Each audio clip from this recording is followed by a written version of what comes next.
Uyu ni mururungano wa tinda kuria Elgeyo Marakwet kuria ni Rift Valley backyard ya president. Cothĩrĩria video no tucoke turanie ona Rift Valley ni kurira irorira President Ruto.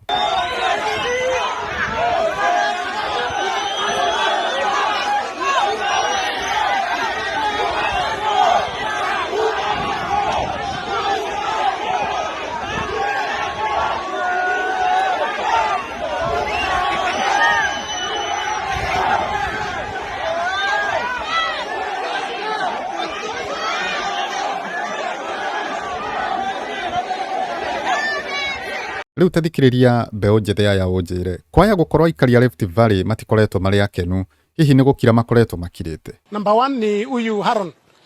Haron ni mtu anatembea tu na kichwa kubwa lakini hakuna akili kabisa, because unakulacha na president. How can you eat on the same table with the president and your people are suffering? Now anaupiri is preaching second time, anatuambia sasa wa Kalenjin ama wa Kipsigis tungoje second time. Second time yenye natoka wapi? Na kila mtu ameenda. Hata wa Kipsigis wamegawanyika. Rigeti anagawa 50-50.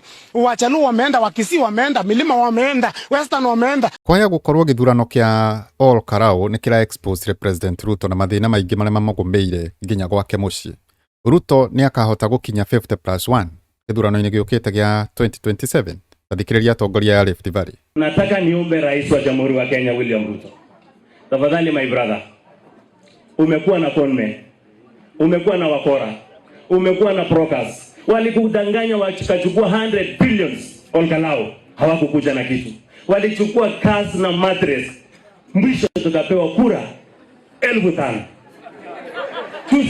Tusi wakati election ilifanyika Emuru Adeke, ambaye ni Kipsigis, ambaye ni shamba ya Kalenjin, ambaye chama ni yetu ya UDA, tulipatia candidate ya DCP kura 10,000 na yetu akachukua 12,000. Ni tofauti ya ngapi? Uko ni Kipsigis. Jana tuliona mashangao, walichukua 35,000 na wakatupatia 5,000.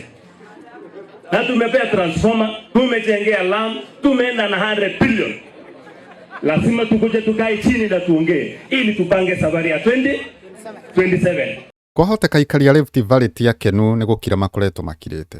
Kwaya gukorwo ihinda ni ikinyo aikari ya Rift Valley marute kira kingoro ciao. President Ruto ni akahota gucommand Rift Valley imufuate 2027. Ruto ni agakinya 50+1 2027 kuringana na woni waku. Nyandikira thĩinĩ wa comments no subscribe.